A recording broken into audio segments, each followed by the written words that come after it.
best security practices. Thanks so much, Jen, for joining us today. I also will be on the call along with Karen Mazzo to help monitor questions and feed them to Jen as they come through. As many of you have been on these other calls will know, we will likely not get to all the questions, but we will go through them, hopefully with Jen's help afterwards, and we'll post them to the Google site. So please look for them after the webinar if we don't get to the questions during the webinar.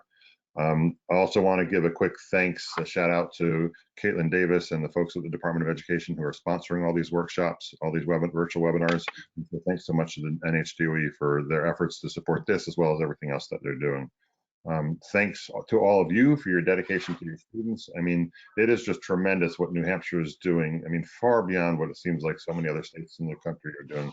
New Hampshire has just jumped on board in terms of trying to help continue the education and learning of all the students across the state. So all of you, thank you for all your efforts. You know, be patient with yourself, be patient with us as well, and just, you know, keep up the hard work and give yourselves pats on the back for all the work you're doing. Even when you feel like you're not doing everything you can, know you're doing so much. It's fantastic. Everybody will be muted on the call, but if you want to raise your hand, we will clear the hands and then watch for those, and at the end give you a chance to chime in with questions through the phone as well. I want to make sure you all are aware of nhlearnsremotely.com. This is the site that the Department of Education has put up with some great resources on remote instruction. So definitely, you know, go to that site as well as you move forward and are looking for things. So today we talked through the introductions. I don't want to take up too much time because I know that an hour is going to go by very quickly. I'm going to pass it over to Jen in just a minute. She's going to walk us through some slides that she's put together and give us a kind of overview of the expertise that she has from her district. Please ask questions throughout, and we'll feed those, as I mentioned, to Jen, and also, like I said, we'll have some question answers at the end as well. So with that, I'm sure I've forgotten something, Karen, feel free to chime in, but otherwise I'm just going to say, don't forget, you're going to write in your questions under the question dropdown in the control panel. Okay, so that's, and then we will, like Mike said, we'll feed them to Jen throughout. So thank you. Thank you, Karen. So with that, let me get the screen sent over to Jen.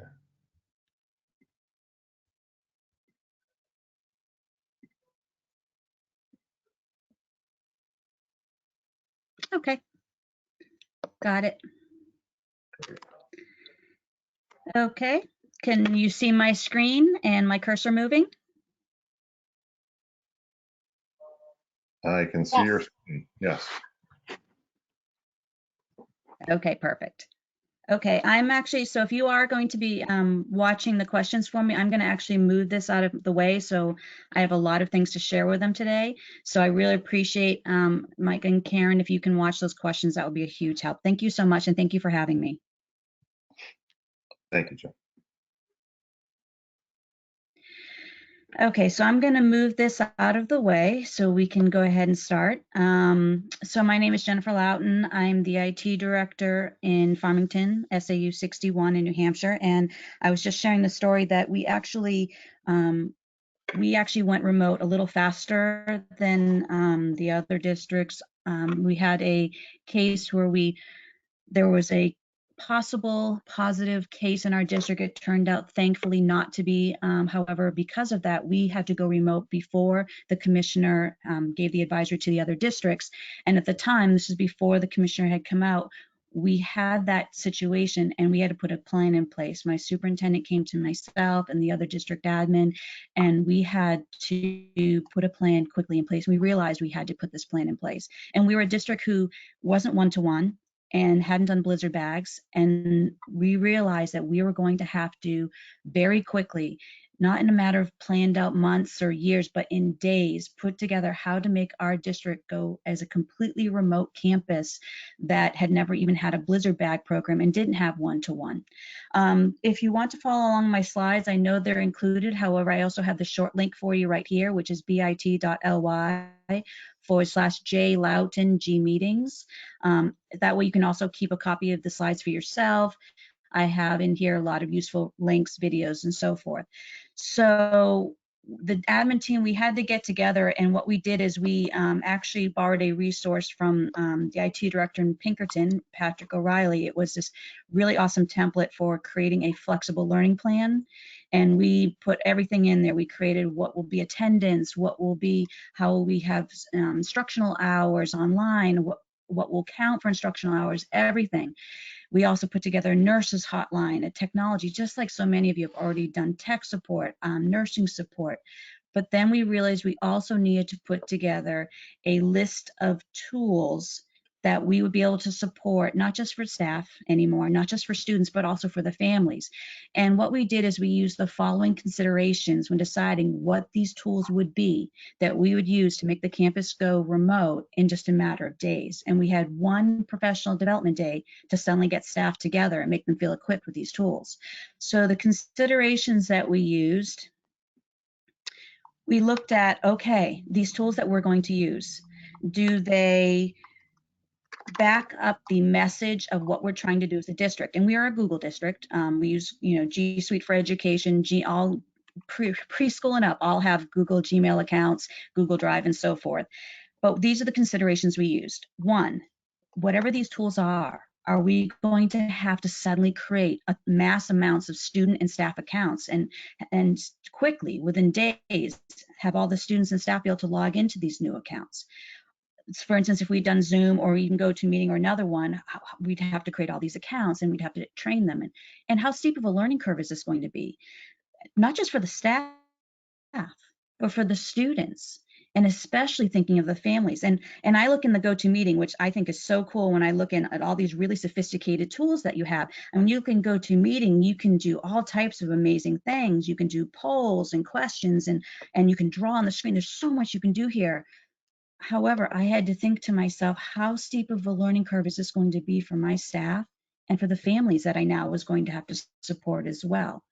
And also, is there going to be installation of any software for any of these tools? Because we didn't have weeks, unlike many of you. We didn't have weeks or months to get the technology ready. No, we had days.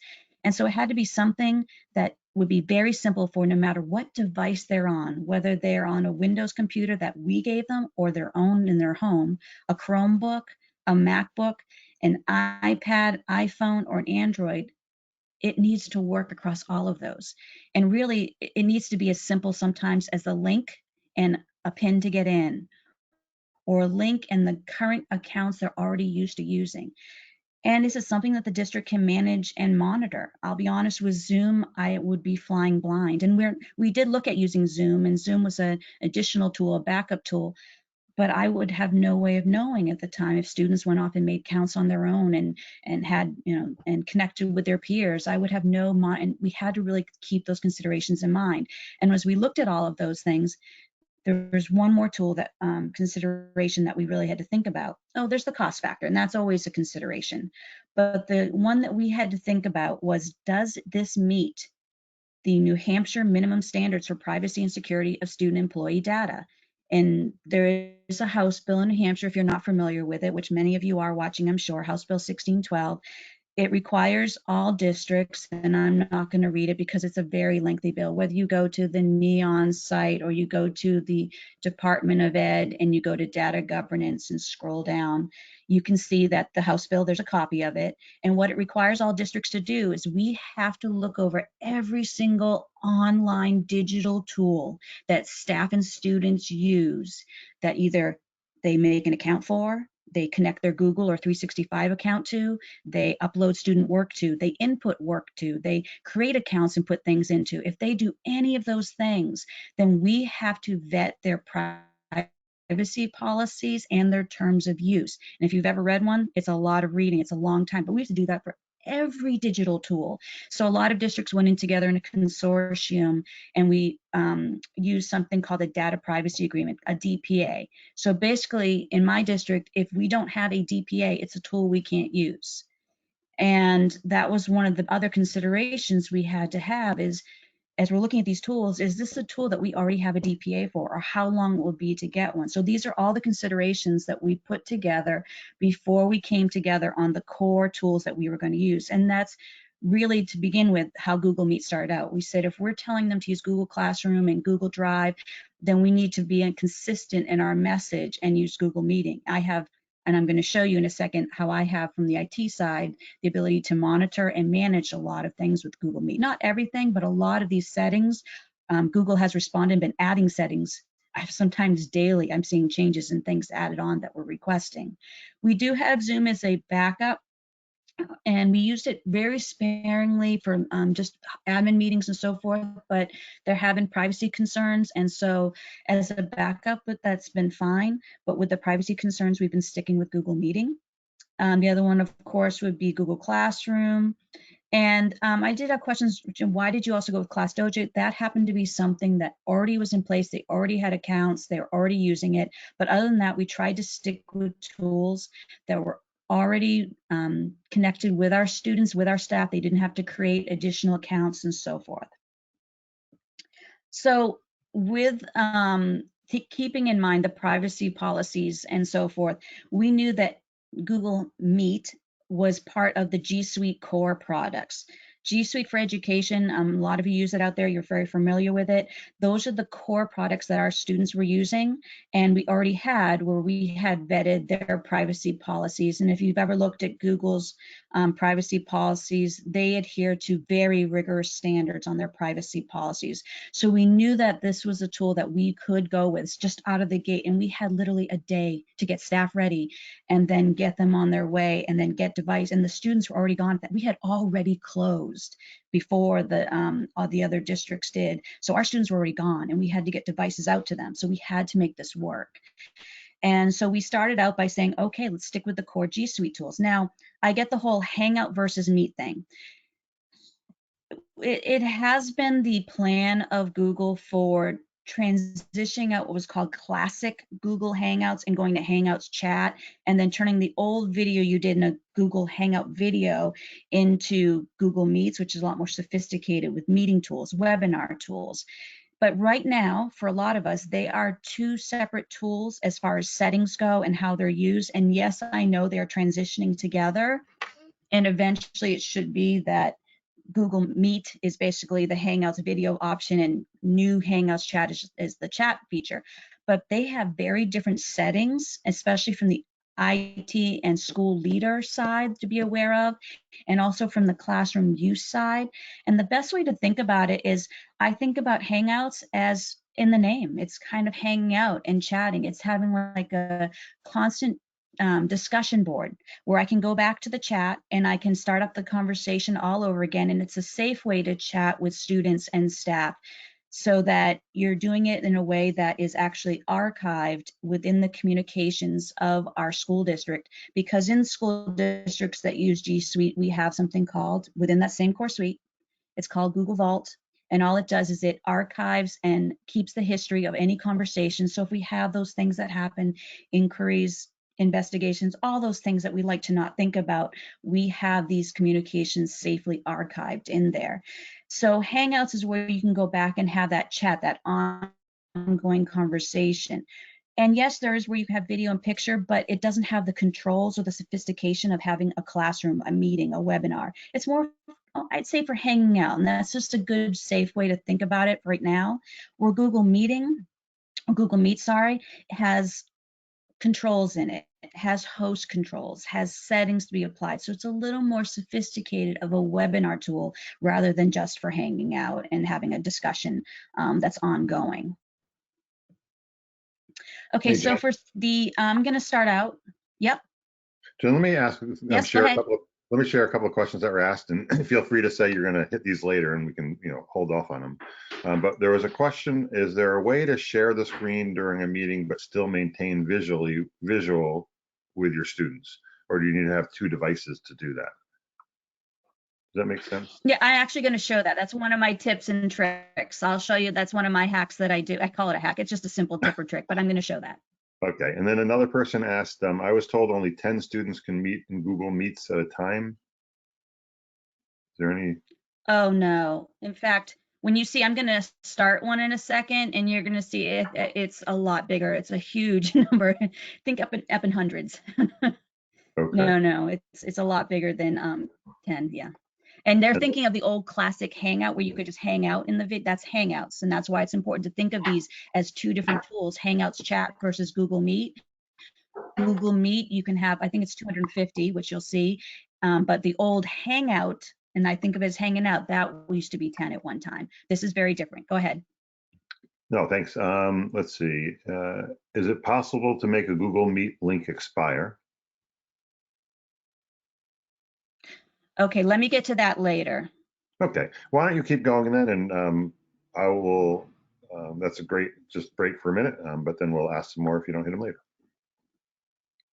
Okay, so I'm going to go into the considerations for those of you who are either IT or the Google admin or the building leader / Google admin. Some of these will be for Hangouts chat because you might want to have opportunities to have ongoing discussions with the students. And I do have some staff that like to use the Hangouts chat to have the ongoing discussion away for them because students are always texting and it's an app they can put on their phone. And so, you know, if you email them, they'll probably never read it. Many of them, some will. But chatting and texting on the phone, that they'll do. So if you're going to do Hangouts chat, which I do have students, I use it for my student help desk ELO. Here's an important setting. One thing is I go into G Suite, Core App Suite, and Google Hangouts chat. And then I go down into the meeting settings, into the chat settings, and I click on students, and I have students and staff set to always save the chat to history. That way all conversations are archived.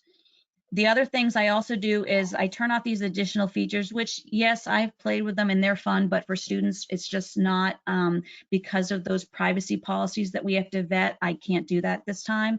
I turn off the installing of bots and something called incoming webhooks. Those are just things I have off for students. In Google Hangout Meets, which you're going to see, they've already changed this since last night. And you're going to see, sometimes you'll see the word Hangout, sometimes you'll see Meet, but it's best to think of it as Meet is the video and Hangout is hangout and chatting and discussion. Some of the things I've turned on for this specifically. For students, I went into the Meet settings. So you go to Hangout, Meet settings. Right now, this I'm going to change soon. Right now, I do allow, because I have a large population that do not have internet access, and at home, they might be on, yes, some might be on great grandma, grandma, or mom and dad's even flip phone. And they're using the phone because that's the thing that they can use to call in that they have the most time for. A lot of them are on data cap plans, working on phones, and many don't have internet in their homes. So right now, I have this on that the students can call in. They are given a 9-digit PIN number. However, that's something I may turn off later if I find out for students they don't call in as much. The one thing I will caution and why you might want to turn this off, I remind staff, and I will remind them again today, because this is something we're constantly changing, to not make a Hangout Meet, to not make a Google Meet, sorry, a reoccurring meet. If you make it reoccurring, the PIN and the link will always be the same. Don't make it reoccurring. And that's just something I'm very do not do. I know, Jen, but then it's easy because they always have the same link and they always have the same PIN. You're right. But now it's also easy for them to share out to their friends. And the next time you're on, you're going to have that student jump in and saying, yo, what's up? And you don't want them jumping into your classroom like that. You want that PIN to be separate. I know that means that they're going, but I'll show you a little tip to help out with that, but you don't want to make it reoccurring. For those who have not have done that, well, then the PIN to call in is also the same, and then you can have people sharing out the PIN and calling into your meetings.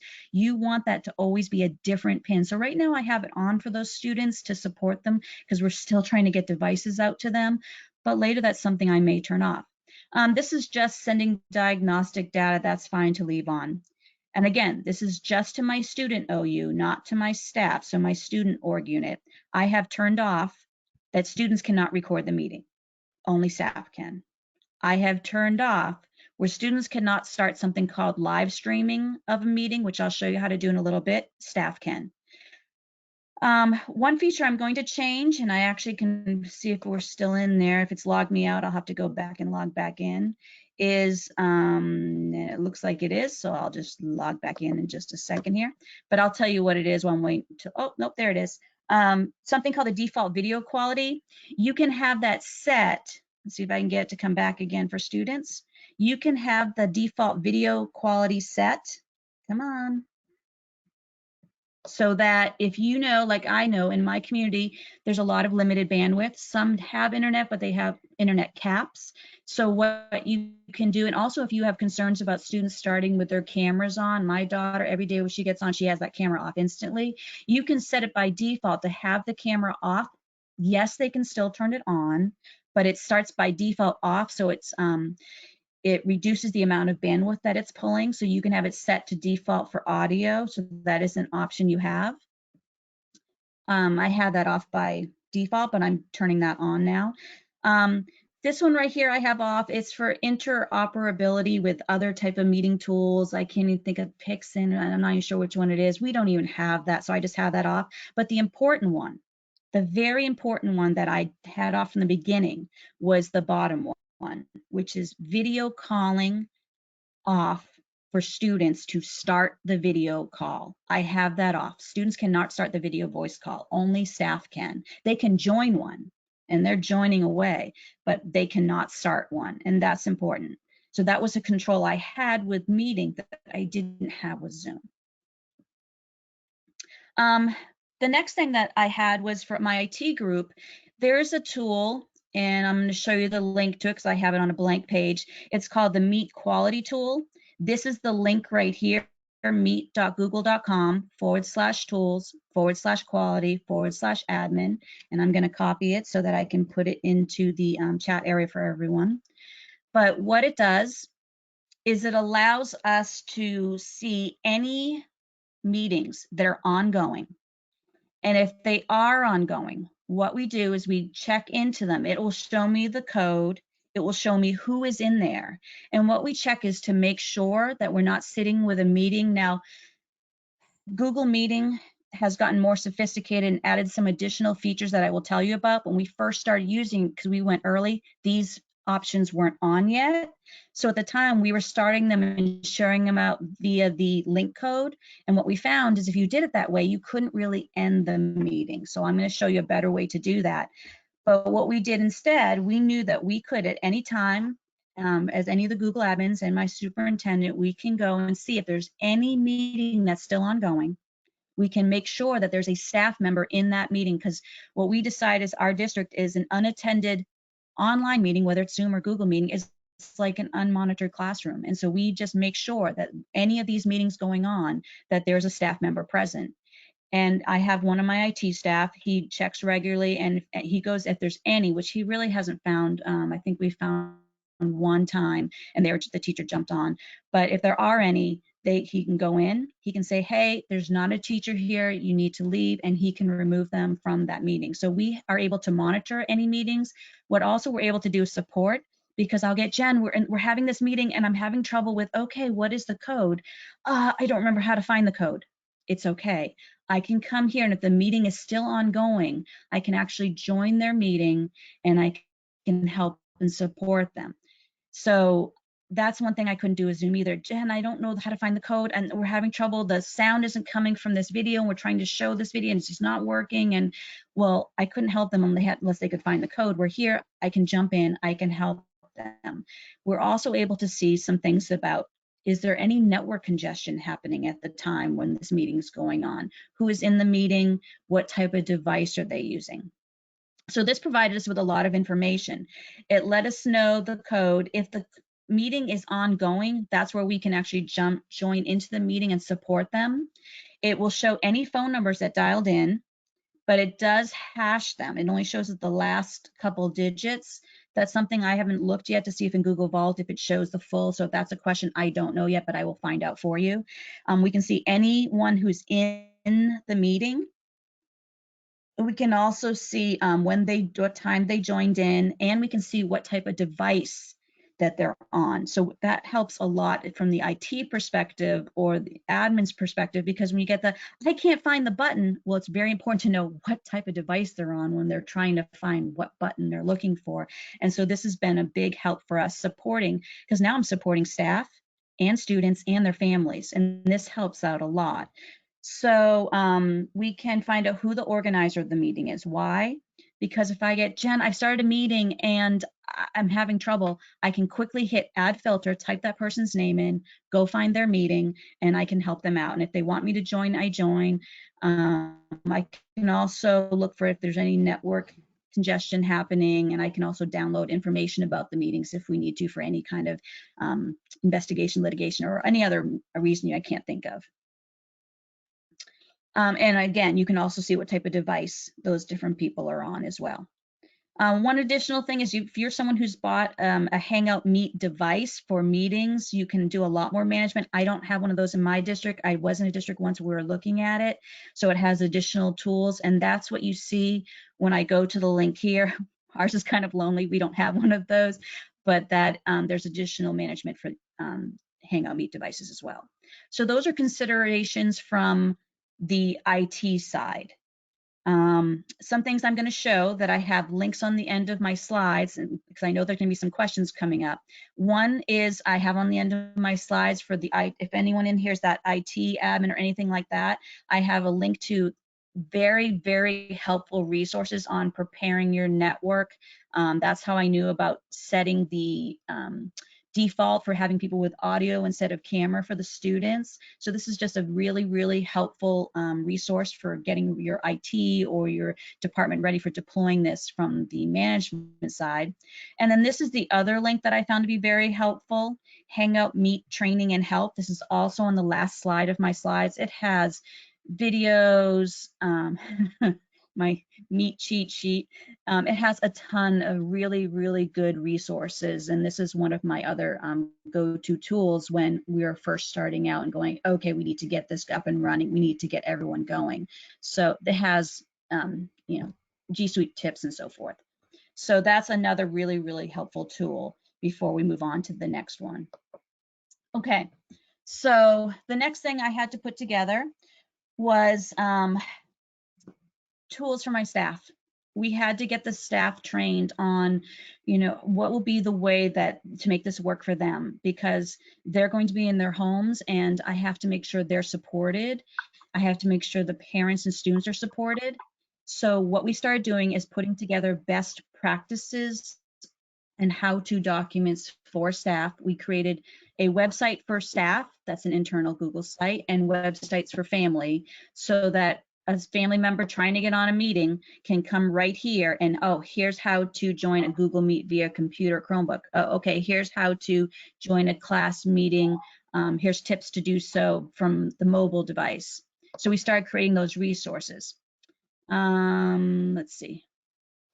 So some of the best practices, and I'm just going to go over this very quickly, and then we'll go through the steps of how to do a Hangout, because we ran into things right away that we had to talk about.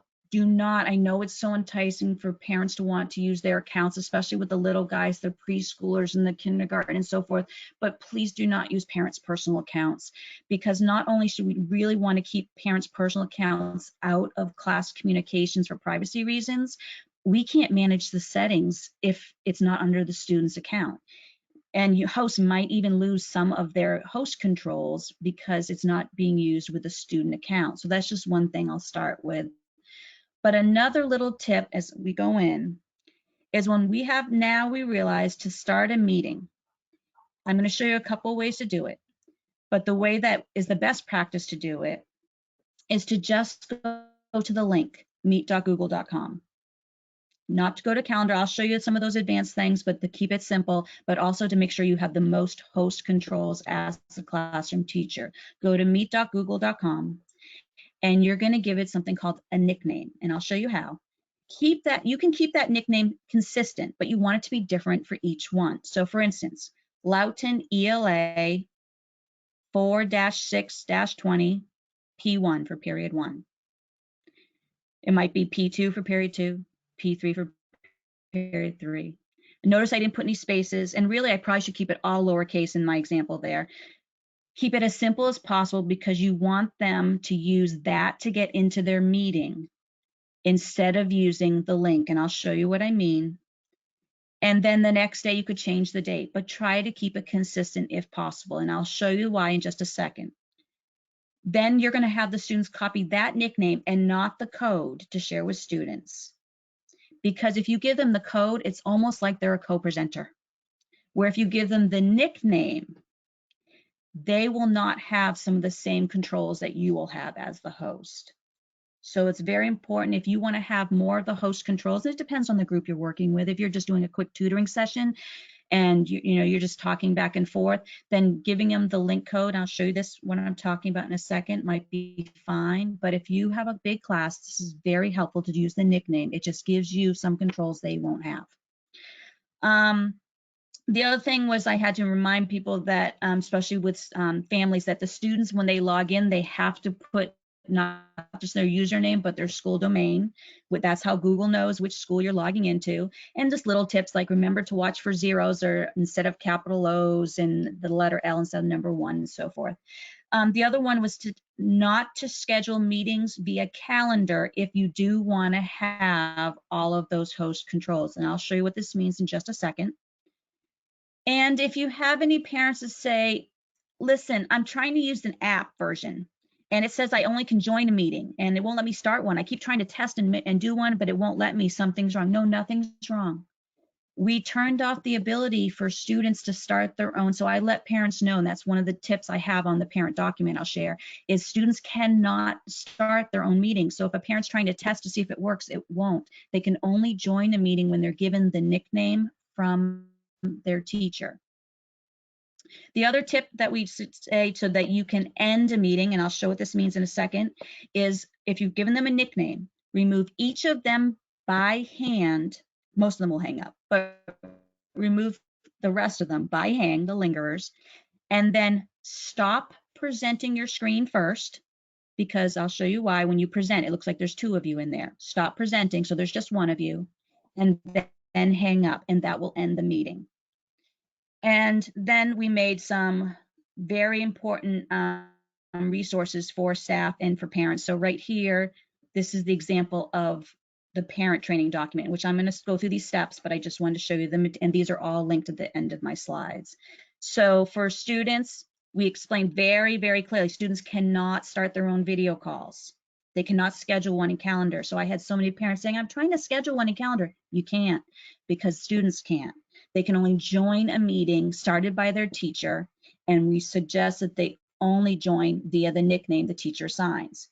They can either go to meet.google.com, or they can click, and I've heard this called so many different names, the waffle, Hollywood Squares, it's just kind of funny, the app selector, and they can drop down to Google Meet or just go to the link, which for many of them, going to the link, if you don't know what device they're on, is so much easier.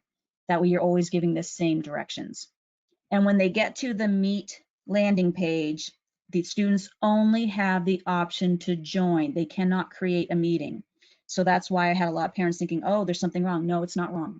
That's correct. We do want them to not be able to do that. And so then we gave them some more little just helpful tips for parents. So this is the document we created for parents on how to join if you're on an app and so forth. I'm not going to go over that at length.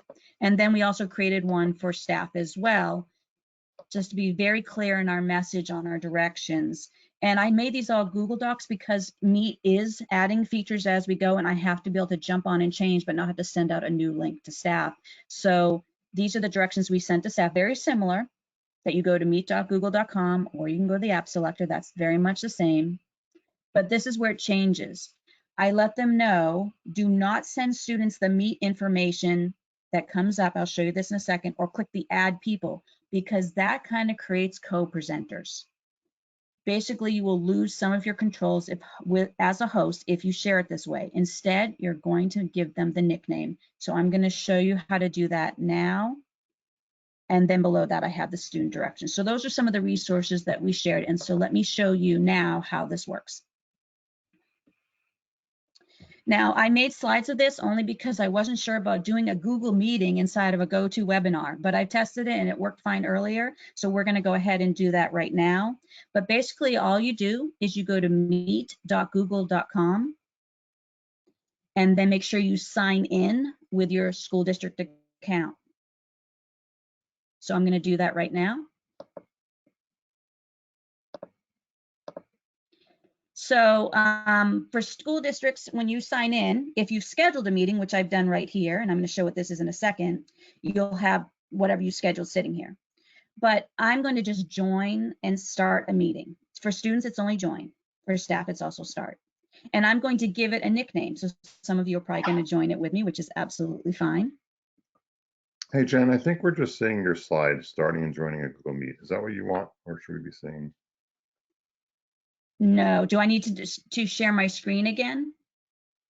It may be that if you didn't share your entire desktop, it may be that it's not showing. Okay, I'll stop and do it again. It only gives me the option to share my screen and that's it. So you should be seeing me on Google Meet right now.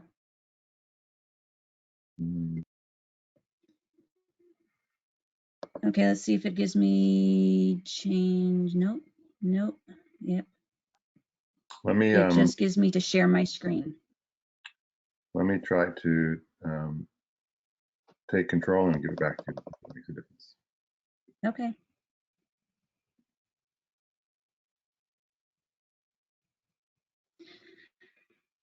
Well, if that's the case, I'll just show my slides. That's fine. Let me see if anyone can tell me if they can see.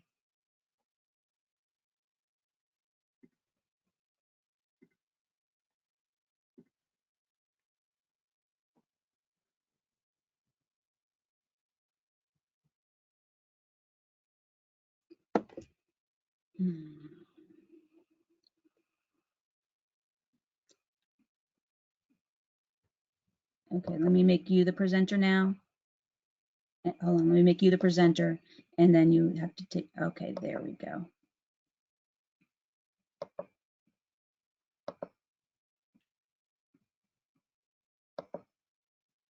Okay, now you should be able to make me the presenter again. Okay, give me 1 second. Mm-hmm.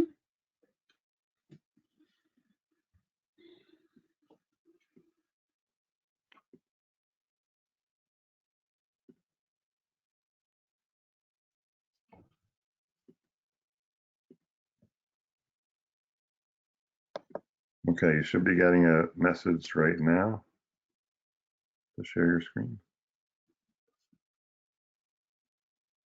Yep, I did.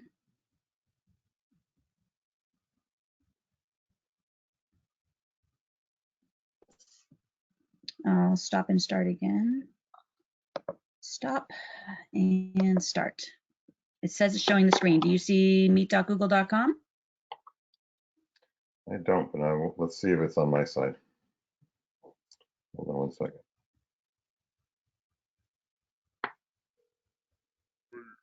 I'm still seeing your slides, Jeff.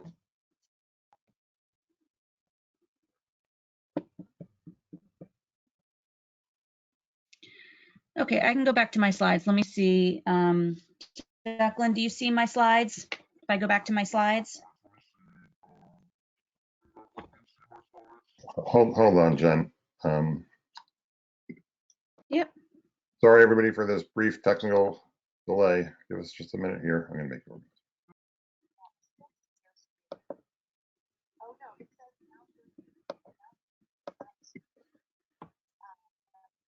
The first slide.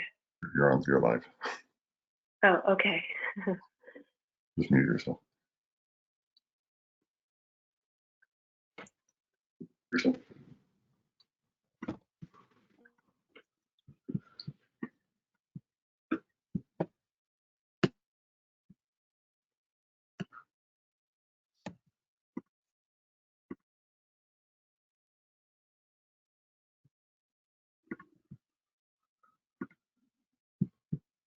Some folks are just reporting that they're seeing a black screen. I don't know if that impacts.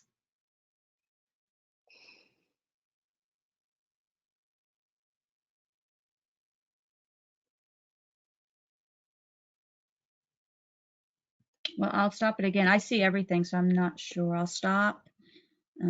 Stop. Yep. So I stopped, and I'll hand my back over. Want me to send it over to Karen, and then Karen move it over? I can. I'm not sure it'll make a a difference between Mike or I or whoever's throwing the screen back. I think it's.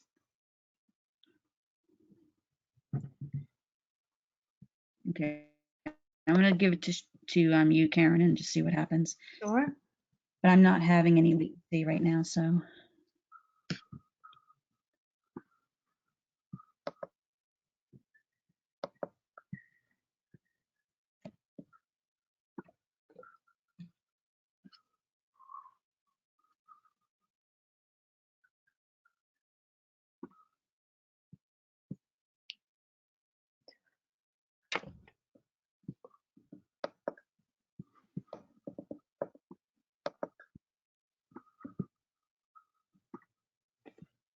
All right. So I just have your PowerPoint up. That's my screen. And now I'm Yeah. going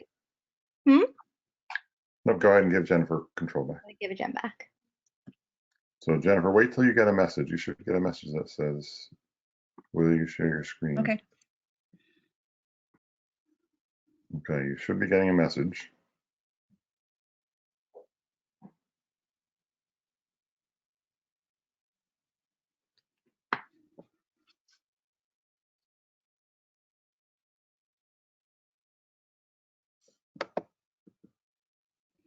How about now? Okay, let's give it a second just to see if it's delayed. Okay. Well, let me try something else here. The other thing we could do is I could present if you can talk through the slides from my computer. Nope. Let me try this.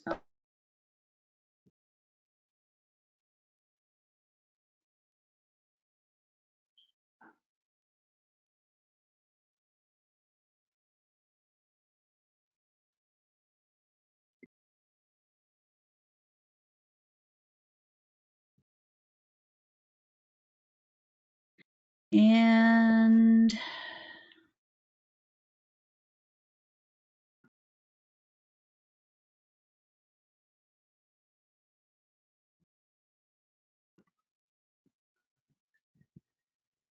I'm just going to leave and come back into the webinar, I think.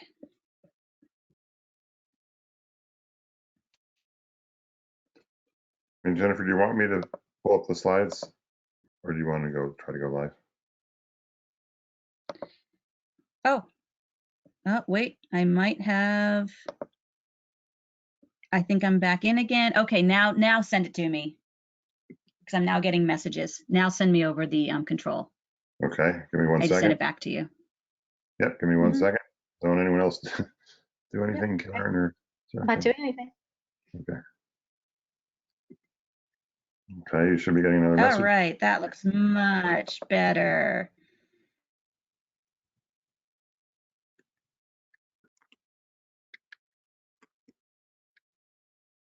Okay, how about now? Slides Yes. back and forth. Can you see them? Yay. Look, I see slides. Ah, all right. Fun. Okay. So I'm going to go through the slides just in case we lose connection or something again, and then I'll try to do one for live. So let me just do this really quickly. So basically you go to meet.google.com, and when you sign in, what you'll do is you'll create what's called a meeting code. You have to sign in because you have to be in with a school Google account, school district G Suite account in order to have these settings.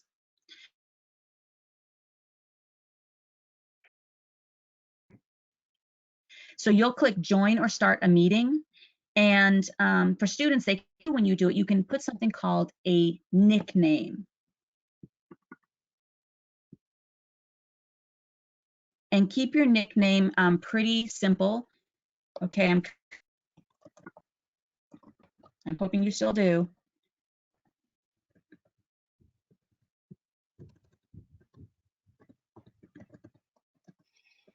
You can keep it as simple you want. In fact, we could even do something like 4/6/2020 P1. Okay, and are you still able to see my screen, Michael and Karen? Yeah, I just was able to a couple seconds Perfect. ago, so it was a little late. There was a delay, so I'm just wondering because we're getting a Okay. couple of write-ins, and I think everyone's starting to write in to say that they can see it. So if you want to just start back a little bit, I think it might be Okay, useful. no problem. So I went to meet.google.com and I said you have to sign in with a school district G Suite account, or else these options will not be there for you. And what happens is when you do so,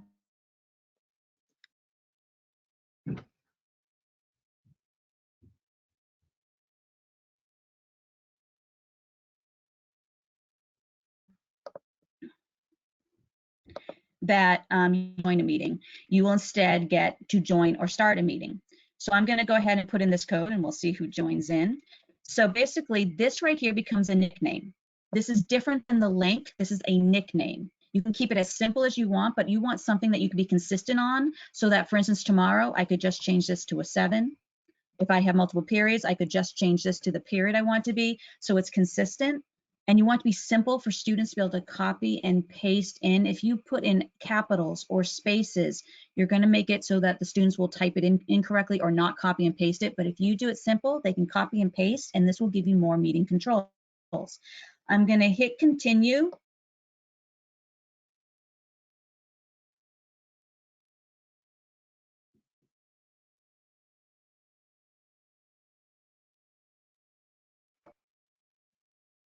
Now on a student side, I could put in that same meeting code. They can only join a meeting, they can't start one. But I'm not going to do that because I don't want anything to freeze up on us again. Normally, when I tested it earlier, I was able to do that, but I'm not going to. Instead, I'm going back as a teacher. So I haven't actually started the meeting. How do I know? Because I haven't come over here and hit join now. There is the nickname that I created that I could copy and I could put into Google Classroom. I could send it out to the students via their email, but this is not started yet because I haven't hit join. Now, one thing you notice that I did right off, because I can't stand to see myself on camera, is I turned off the camera before I even joined the meeting. My daughter does that first thing because she also is the same way. She doesn't like to have her camera on. And you can let students know, and this is a good tip to let students know, to turn off their camera, and many turn off their microphone before they join so they don't come in with loud screeching noises or feedback. That they can start that way. I'll show you how you can mute them if you need to, but right before you go into the meeting, both you and students can turn off the camera and turn off the sound if needed. You also can come here to the 3 dots for settings, and you can hit settings to test your microphone, your and your camera before you even go in. You can hit test and it will test it for you and so forth. But I'm going to go ahead and hit join now. I'm not going to hit present. Everyone wants to hit present. No, what happens is present only lets you present and not do anything else. And I'll explain why. Join lets you join to do video, to talk, and to present. So you really want to use this one right here, join now.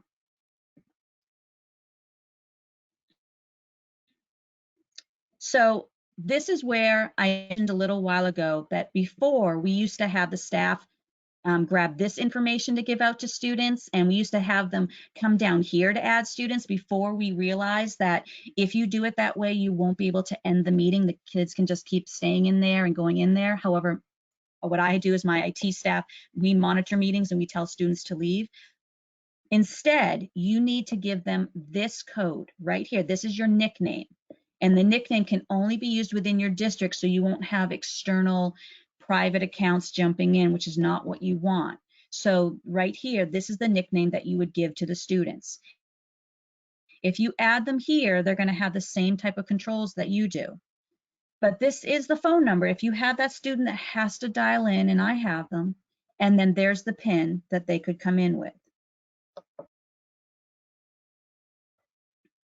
Once they're inside, once you're in the meeting, anyone that's in the meeting you will see will come up on here, and we'll probably have some people join in, and that's okay. Now, I'm not going to hit these menus yet, because here's one thing that a lot of staff have trouble with, is that you can only have either this menu open or this one, but not at the same time. And I'll show you what I mean. The people menu, that's this guy right here. And if I click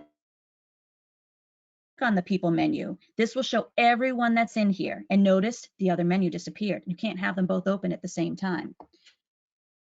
The people menu is where you can see who's in here, and it's also where, as the host, you can add additional people. This is also where you can see chat, so you can have a chat for the entire group and you can see what's going on. To get out of this menu and get the other one back, you have to actually come out to the main screen and click one time and see how that menu disappeared, and now the bottom menu is back again. What's in the bottom menu? On the bottom right, you can hit what are these 3 dots right here, and now you have additional options. You can do something you couldn't do before, which is record a meeting. And remember, I turned that off in the Hangout Meets in the Meet, settings in the admin console for students. It's on for staff, so I could record the meeting.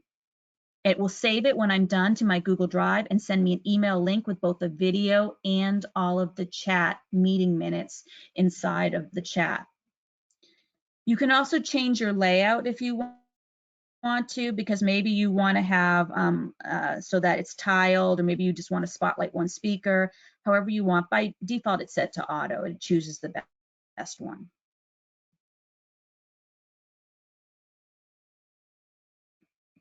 This is also where you can turn on captions. If you turn on, well, basically at the bottom of the screen, start recording every word that's being said out loud by people will start showing up at the bottom.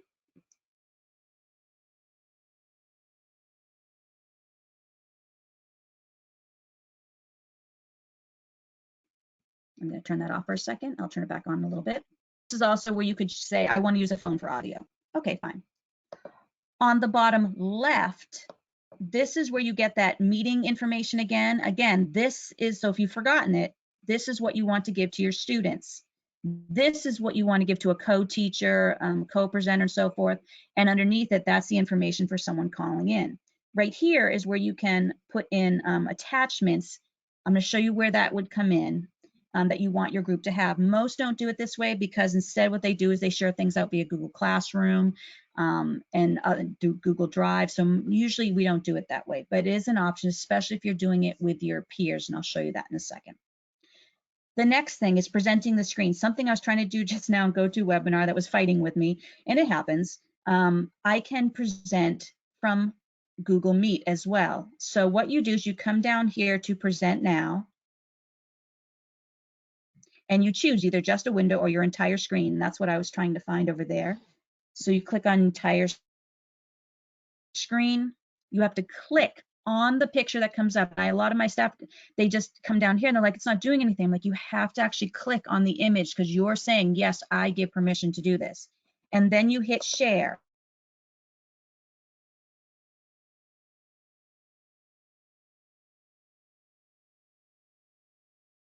Now, this is important. When you do that, it's going to disappear when I do this. Now notice there's 2 versions of me. This is important because when your students come on, they can do something called pin the person that they look at on the screen. And what you want them to do is look for, say, I want you to look for the version of me that says you're presenting. Look for the word presenting. That's the one you want them to pin.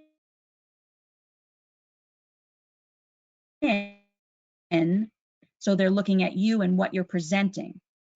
2 copies of you when you're presenting in here. Okay, so then I had that question about, Jen, how did you get it so that you can present but still be watching what's going on? Well, there's a couple things you can do. So I'm going to have up, because I want to watch in case someone jumps in the meeting real quick, which maybe we'll have because I gave you the code. And I want to show you my slide. So a little trick that I do, one slide, one tab that you want to do this with, or I grab multiple, and I'll show you how. I'm going to grab one.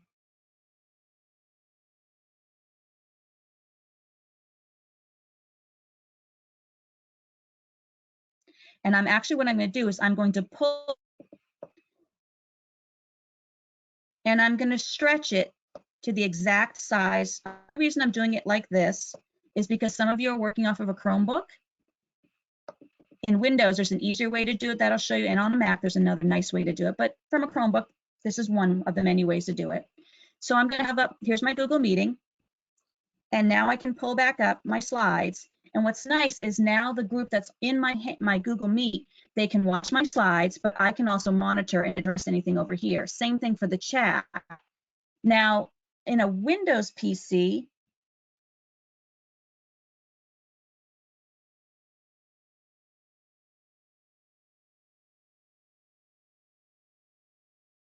you can actually come down to your taskbar, or Cascade window side by side is usually the one I want. It does the same thing, and you can size them the way you want, and then they'll stick there right next to each other, which is nice.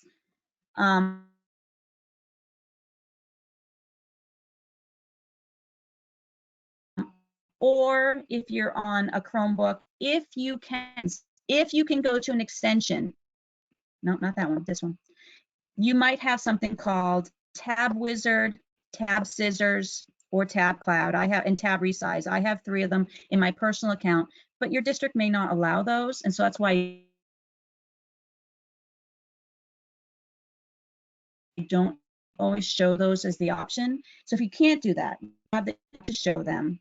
That way you can go through the slides, but you can also do and monitor the meeting in the background and the chat in the background.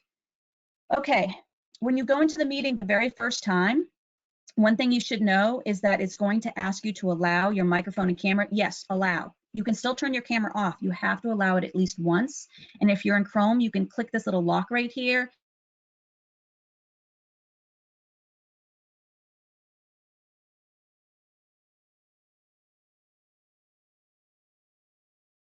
And allow it later if you missed it. I already showed you, this is not the info that I give out. I give out the nickname instead because it gives me certain controls, and I'm going to show you what it does in a second.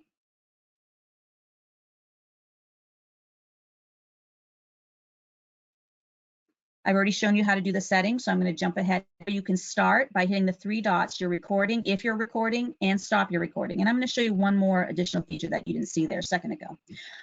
One thing I will let you know that if you are doing this as a department and you're not worried about, people joining the meeting again, you can share this out with your peers. I don't suggest sharing that out with students. I give them the nickname, okay? Because I don't want them to be, I want to be able to end the meeting, and I'm going to show you what that looks like.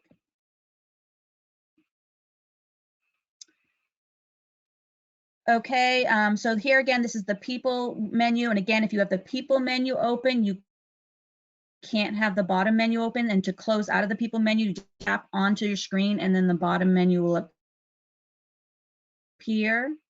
You can mute people in your meeting. And I showed you how to do presenting. So how do you mute someone?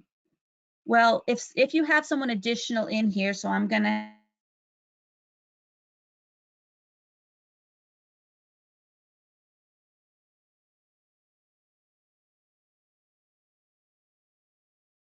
have to see if I can do this really quick and join. Let's see.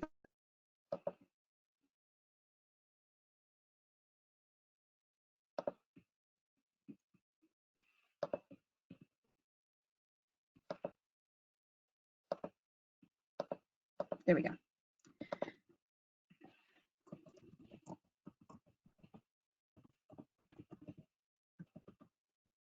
And I should have copied and pasted, but I didn't. So I'm just going to go back here and make sure Loudon P3. Okay.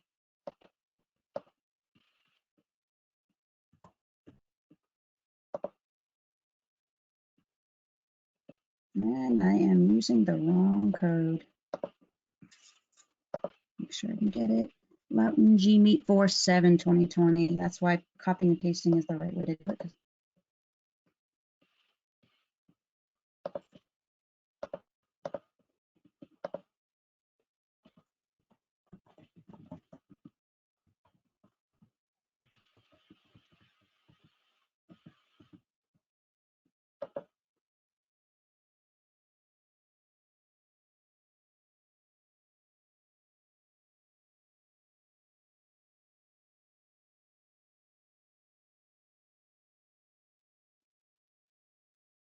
For the students.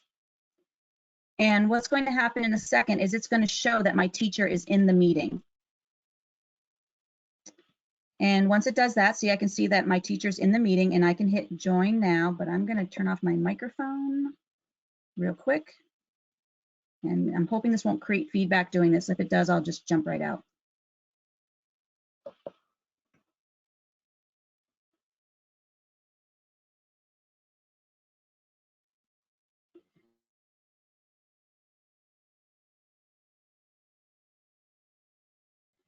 Okay, so now that there's 3 people in here, and the way that I can mute the student, let me come back over here. There we go.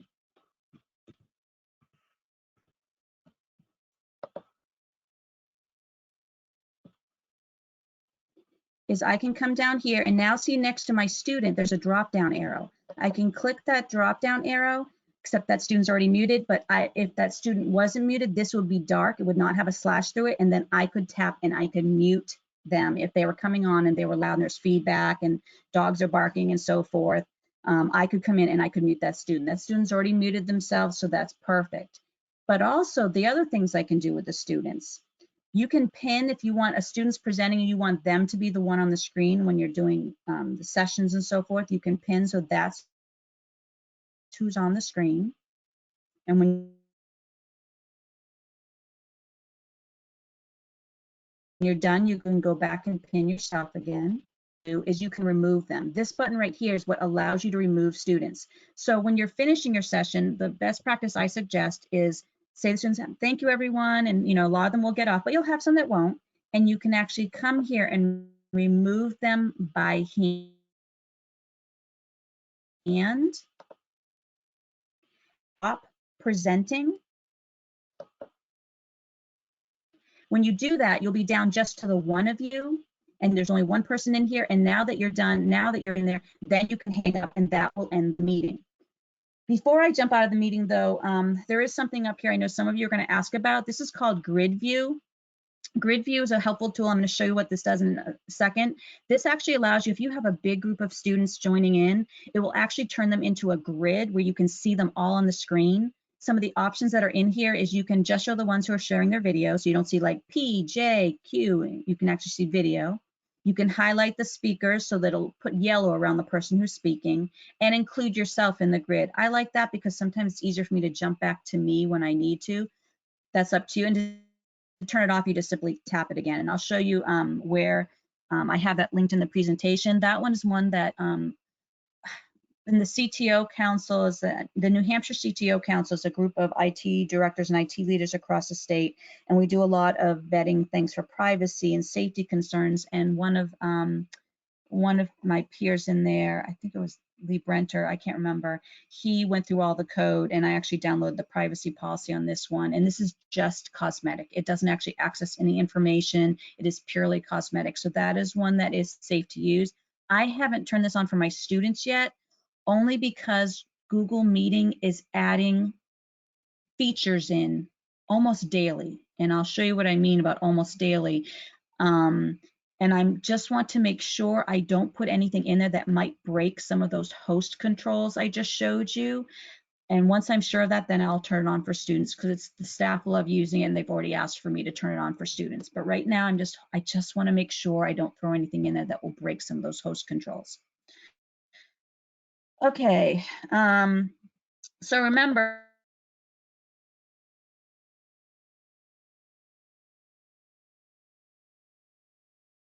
I had pulled out my tab here earlier, and if I'm here, a little trick though that I will show some of you is if you're like, but Jen, like I use like 8 tabs at the same time.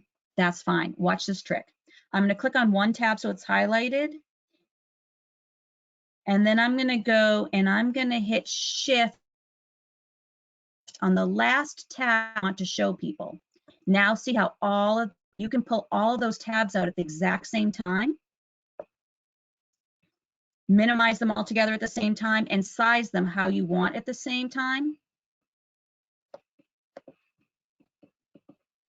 So that way, if you're trying to set so that you're trying to watch the chat in the meeting or watch the participants in the meeting and share your content, you can have all of those tabs out there at the same exact time, and you can flip through them very easily to show them how to do really cool things like I'm going to show you right now, and they can follow along, but you can follow along with what they're doing as well. So I'm going to show you this next feature. We're going to go into something a little more advanced. I'm I know I'm going a little fast, but we lost that time, so I want to go really into these next features. Now, I mentioned for when you do the Google Meetings with staff, with students, you really should use the nickname. You use the nickname because that's what gives you the meeting controls so that you can remove them and they can't remove you. You can really end the meeting instead of staff like we do, monitoring for any that didn't end. So it just gives you additional controls when you do it that way. However, there's times where you're doing a department meeting for your Google Meeting, or a building meeting or whatever, and you're all peers in there. So I'm going to show you how you can schedule those. And for those, it might be fine because you want to have staff also have presenting and other tools as well. So let me show you some really cool ways to work with Google Meeting, especially if you're working with staff, department meetings, district meetings, school board meetings, and so forth. So one of the very cool things that you can do is you can set up, Jen, you know, can't you only have 10 students in a time? Well, no. First of all, you can have like 250 people in there. That's insane, and it's a lot to keep up with, but you can have a very large group in a Google Meeting. However, that does get to be a bit unruly and a bit much for my sanity sometimes. So there's this other feature that they have, which is called, and it reminds me of the old YouTube live events. This one is you have the Google Meeting where you invite them and people are part and they're all presenters, but then you also have a live stream where they're only viewing. They're watching, they're following along, they can watch the video, it'll save the video, it'll record it, put it in Google Drive, you can post it later. So how do you do that? Let me show you. So for this one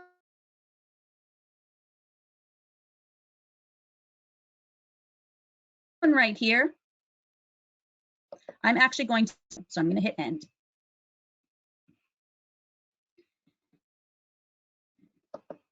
So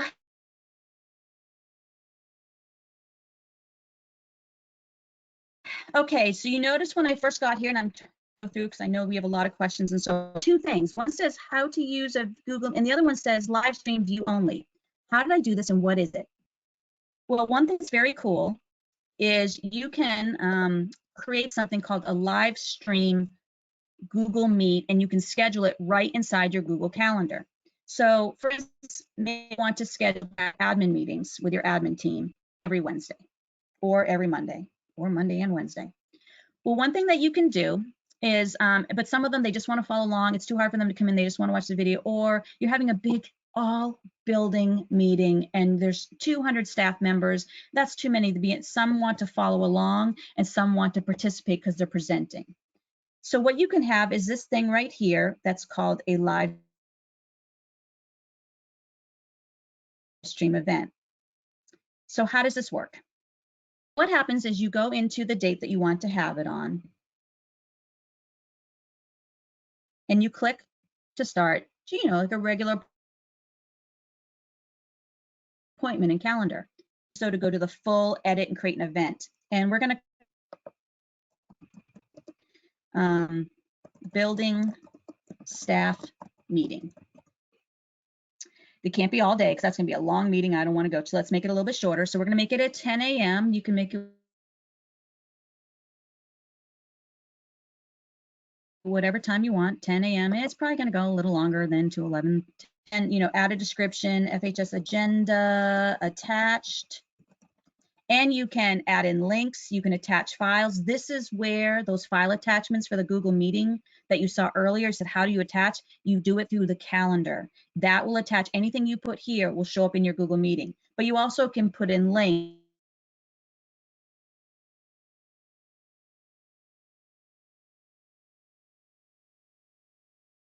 So if I wanted to share links to a certain, I can put in that link, I can just paste it in, or I can use this to insert it. Either way is fine. But now you're going to come right here to this place called Add Conferencing, and you're going to click down there, and you're going to see Hangouts Meet up to 250 participants. I told you it's a lot more. So 250 participants, and I'm going to come back though. I'm not done, and I'm going to drop down And yes, there's my meeting ID that I don't do with students, but I do when I do with peers, colleagues, and I suggest for like building meetings and so forth. And there's the call-in number and the PIN. But then underneath is something called a live stream. So I'm going to click this button. When I do this, it will create a link for anyone who's participating in the live stream, meaning one of the presenters. So it might be both building principals plus department chairs, whomever. So this is who will be participating into the live stream.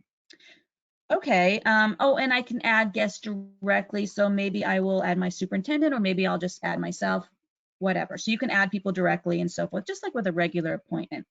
And then I'm going to hit save.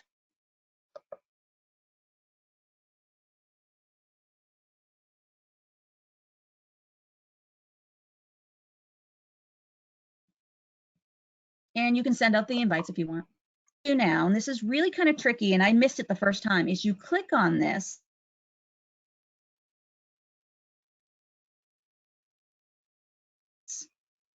And then you edit it. Instead, you come up to more actions and create a view only event. It's going to make a brand new appointment in your calendar. And here's a tip that will save you a life of so much headache later, is where it says live stream, add the words view only. Trust me, that's going to be a big lifesaver later. So view only.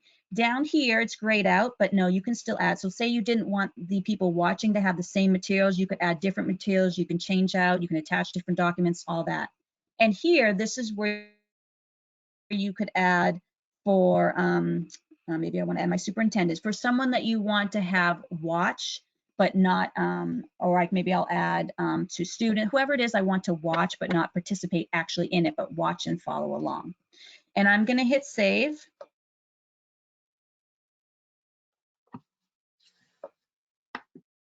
And now you see how I have two, and you see how in there, that is a big lifesaver for a few reasons. One, you know which link when you're trying to get started that you want to start with, because if you're the person running it, you're going to come to the one that doesn't say view only. And two, it lets you know which one you want to send the link out to for others that you want. So if you put the words view only in here, then you remember which ones you want to copy and share to the people that are only viewing the live stream. And then you can have, you know, I have 500 people in my building. That's absolutely fine, because even though you can do 250 people inside participating in the meeting, it gets a bit unruly. So you might want to have the option of a certain number that are participating and the others viewing, and they can answer questions and so forth later, or email or so forth. So that's how you make a live streaming event right within your Google Meeting that you're. Hi, Jen. This is Mike. I just want to point out we probably have to wrap up in about 5 minutes or so, just because Already doing. Now, I put step by step. I know I'm going really. I'm at the end already. Great. So I put step by step directions on how to do that in my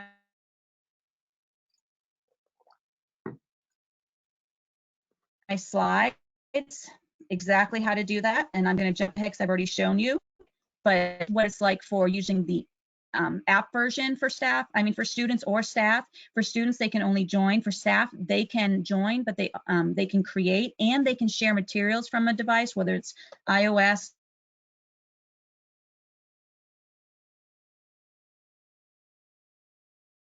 or Android, so they can do a lot of those same features. So I'll just put that in there. Grid view, and here's the link to, this is not my image, this is from the grid view vendor. It's actually a teacher, school district staff member who made this, and you can look at their privacy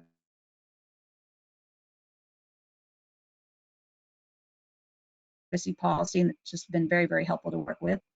And then I'm going to different materials and resources I've mentioned all on this last slide for you. This has all the different things that, although I wanted to get some other tips and tricks, such as working with Google Classroom, this right here will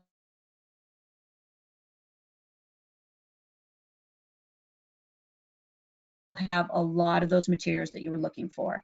And I know we had to suddenly come here to the last slide alone. This has all the resources that you will need. And again, the link to get to my slides is bit.ly/JLowtonGmeetings. Make sure you type it exactly like this into your address bar. If you don't, then you'll get a little seagull saying something's wrong. So you have to take that exact link and type it in there. And I know they've also shared as well. And then you just hit enter on your keyboard and it'll come right up for you. And I have all those resources. And I want to thank everyone, and I'll stop right here for those questions that you have. And for anything additional I could not get to today, please reach out to me. I'm Jennifer Lowton at gmail.com. Thank you. So now I'm going to turn it over to Michael and Karen so that they can take over and answer any questions.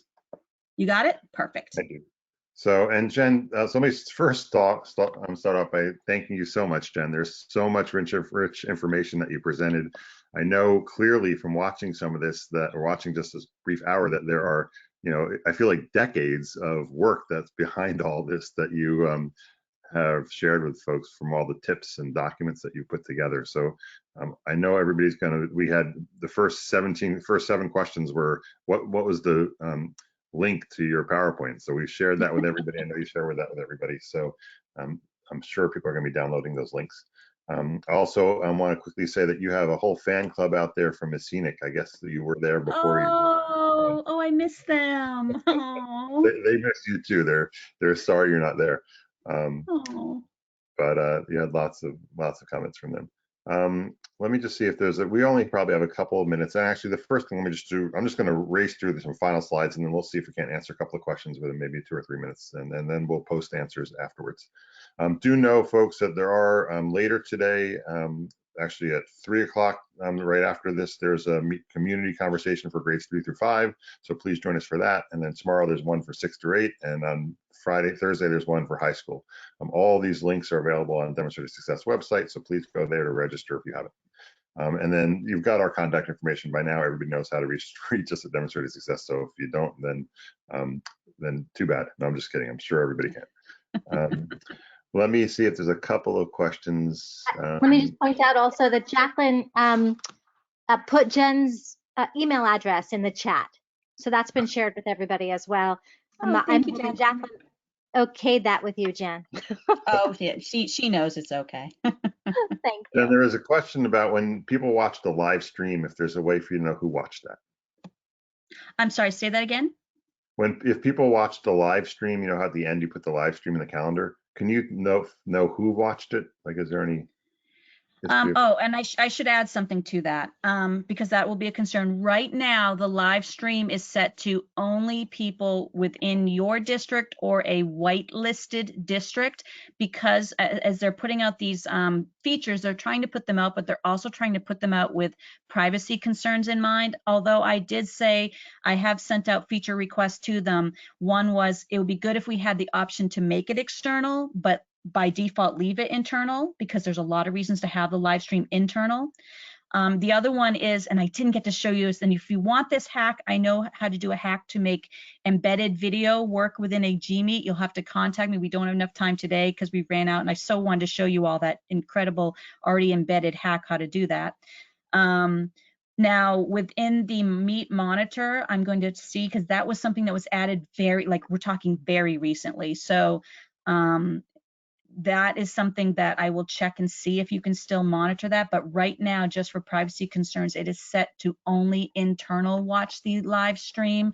I did put in a feature request to have external when you'd like to. For instance, for a board meeting, you might want to have an external link to it. However, you can for live streaming. Thanks, Jen. Jen, there's a question about grid icons. Somebody's saying they're not seeing that option. And then I know somebody else said that maybe for grid icon, it's an extension for Chromebooks. I don't know. It's an extension for Chrome, whether you're on a Mac or a PC or a Chromebook, but you have to be in the Chrome browser. It is an extension. And if you, a lot of the IT directors, we all conversed and we all kind of scrutinized it at length to make sure it went through the code and everything. And one of my peers was really good. He went through that code, and he said, it's just cosmetic. And then I pulled down from their site, I pulled down the privacy policy, because it's just cosmetic. It's the link, it's on the last of my slides. I have it linked there for you.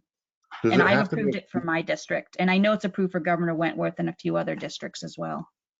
Jen, did you say you have to be in a Chrome browser? You can't be using a different browser to do that? No, those are all Chrome extensions, but it doesn't have to be on a Chromebook. You just have to use the Chrome browser. Okay, that might be somebody's problem too. I have students being able to log back on after I remove them. Right. And so one of the things and that's how we were doing it originally too. And they're trying to add those features in for us very fast. And that's when we started using the nickname and saying, don't schedule them. And I've had some people say, well, sometimes I schedule in it. Well, no, I just think for now, while they're adding these features in, just to keep it consistent, don't schedule them from your calendar or from a classroom. Instead, you have to make that nickname. What you do is I put into classroom, go to meet.google.com at this time, and then you can put out the nickname for them. And you can have it up in the morning. Like I had one of my teachers, she actually creates four meetings, and they're in 4 different tabs, and she just puts the nickname for each one, but she doesn't join it until it's time. So that way it's not live. And then she gives them the nickname when it's time so that they know. If you give them the nickname, then you can remove them all and end the meeting. And I've gone through monitoring with my IT staff, and we've found those are the ones that do end, and we check because we go through to see which ones are still ongoing, and because that has been a concern about mine. It's something I can't do with using Zoom or any of the external tools, but with Meeting, we can go in and we say, guys, you can't be in here unless your teacher's in here. You need to leave. Just like if you're walking down the hallway and you saw students in the gym or classroom by themselves, same thing. And we use the same considerations with the online meetings. But that is the way to be able to end the meeting. You have to use the nickname. It might change soon, and I hope it does. But for now, that's the better way. Not to use the link code, not to schedule with calendar. Use that with your peers and your department and your school board. Jen, there's a question with the nickname. If the student tries to get on before the teacher started the meeting with the nickname, what? Okay. Yep. So I noticed, because I put that feature request in, I said, I don't want them to get on until we start. And the students were able, that's why I said, don't even give them the nickname until it's time.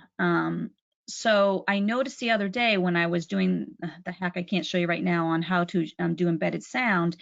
When I went in, the way I did it that way, and I don't have time today, sometimes it is starting to where it will say, I'm sorry, you need to wait until your meeting has started, until the host has started the meeting. I went, oh. So I think it's a feature they're working on, but it's just not, it's probably in beta is the best way to put it, because I got it to work 2 times. I went, oh, I couldn't get in. It's my student account. I was like, yes. But right now, yes, if you give them the nickname, then they're going to be able to get in. So make sure you don't give them the nickname until you're ready to go in and join and start that meeting. Okay. All right, well, Jen, thank you so much. I apologize, everyone, we've run out of time, but the questions that haven't been answered, we'll hopefully try to get you answers to those and post them on a Google Drive. Again, thank you all very much. Jen, can't thank you enough, and Jacqueline as well for all the past webinars you've done. So with that, I think we're gonna have to sign off. Any last parting words, Jen or Karen? No, thank you, Jen. And I wanted to thank you both for having me on this, and shout out to Miss Scenic and to some of my peers out there who are now sending me texts saying, hi, Jen. I was a little, when Jacqueline contacted me last week, because it has been crazy. I know we're all in the same boat right now, where we're trying to very quickly go into a completely different format of learning and teaching and pedagogy and IT management and leadership. It's just very different, but we're all doing this together and we're all helping one another. I had to share, one of the things I did before I started this is I shared out to my teachers. I said, listen, I'm going to share out my day, because my day, I'm going through a lot of the same things as you. Right now, I have my daughter and she's doing her classes, and I'm trying to help her get onto Google Classroom, and I'm trying to help her how to write on a PDF, because so we're all in this together. And I think it's amazing how much we have done so quickly, because those resources you mentioned, those have been a matter of just weeks and days that we put all of that together. And it's just amazing all of the things that a lot of you are doing. So I'd like to thank all of you for everything you're doing. Thank you, Jen. Thank you everybody very much, and have a wonderful rest of the day. And join, if you're in if you're in 3 through 5, join us in 5 minutes for a community conversation. Thanks, Karen, for all your efforts with this too. Absolutely. Okay. Bye-bye. Thanks, everybody.